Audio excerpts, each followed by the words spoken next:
Bonjour, je suis Justin Fischer, en compagnie de mon ami Simon Olivier. Nous allons vous montrer comment faire le frein à main électrique de cette Volvo. D'abord, branchez l'appareil de diagnostic sur la prise OBD. Celle-ci se trouvant juste en dessous du frein à main. Tout d'abord, mettre la clé, sans appuyer avec son pied sur le frein, appuyez pendant 3 secondes sur le bouton Start-Stop. 1, 2, 3. On peut voir que le mode diagnostic a été mis par le fait que le bouton Check Engine est allumé. Donc ici, vu qu'on est sur un frein à main électrique, on va avoir besoin tout d'abord de le desserrer.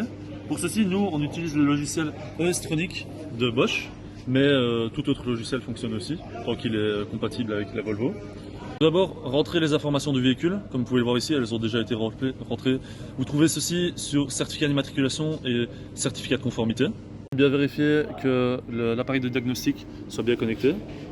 Très important de faire avant, c'est regarder si on n'a pas des défauts. Pour ceci, on va dans mémoire défauts. Donc aussi, on peut voir que le nombre de défauts, il est à 0. Donc, si jamais on en avait, on va dans effacer la mémoire de défauts. Vu que voilà, ici on en a 0, il n'y a rien à supprimer. Regardez tous les codes défauts et les avoir supprimés s'il y en avait. On va dans tâches d'entretien, changement, garniture de frein, et donc on va aller désactiver le frein à main électrique. Donc au préalable, bien enlever la roue, sinon c'est un peu compliqué d'avoir accès aux plaquettes de frein. Donc on va venir dévisser nos deux vis ici qui tiennent nos coulisseaux ici, parce qu'on est sur un frein flottant bien sûr. Après les avoir dévissés et les enlever, on peut prendre mon étrier de frein, bien faire attention au flexible, ma durite juste ici, qu'on doit venir déposer juste ici et pas la laisser pendre, parce que sinon ma durite risque de lâcher. On a enfin accès à mes plaquettes de frein. Je peux venir les retirer délicatement juste ici. On va faire un petit entretien général en regardant si nos coulisseaux coulissent toujours bien.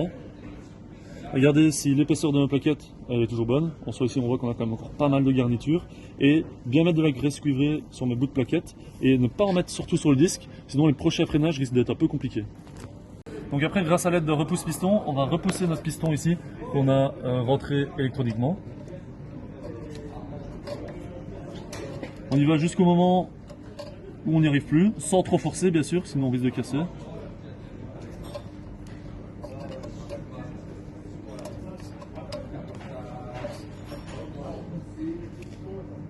Donc voilà, ici je vois que je ne force pas trop, ça bloque. En regardant, je ne vois plus trop mon piston, il est bien rentré au bout, le caoutchouc est bien comprimé, donc je peux m'arrêter là. Après avoir enlevé mon étrier et mes plaquettes, grâce à mon micromètre, on va pouvoir vérifier l'épaisseur de mon disque de frein. Et on peut voir donc ici qu'elle est à 21,31. Grâce à HGSS Data, après avoir mis la référence de notre voiture, on peut donc voir ici que notre épaisseur de disque de freinage arrière, bien sûr minimale, est de 20 mm. Or, on est à 21,31 et le maximum est de 22 mm. On peut donc dire qu'on est dans la norme et qu'on n'a pas besoin de changer les disques. Après que toutes les opérations aient été faites, on peut donc refaire le travail inverse, c'est-à-dire remettre mes plaquettes nouvelles ou anciennes.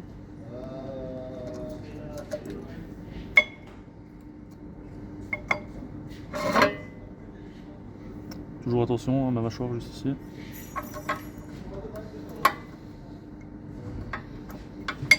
Voilà. On met ma mâchoire. On va rebloquer les coulisseaux grâce à mes deux petites vis juste ici.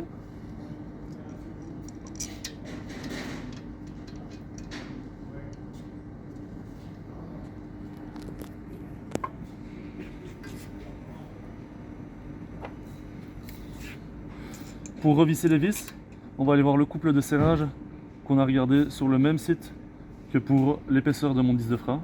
Donc on voit que mes vis qui tiennent mes coulisseaux doivent être serrées avec un serrage de 35 Nm. On voit ici que notre clé dynamométrique a été paramétrée à 35 Nm. Donc on procède au serrage avec la clé dynamométrique qui est à 35 Nm. Voilà. Après avoir bien serré mes vis avec un bon couple de serrage, on peut donc maintenant procéder au ressortiment du frein de stationnement. Première étape, pomper la pédale de frein. Elle est molle au début, à force de pomper, ça durcit. Voilà, ma tête qui roule.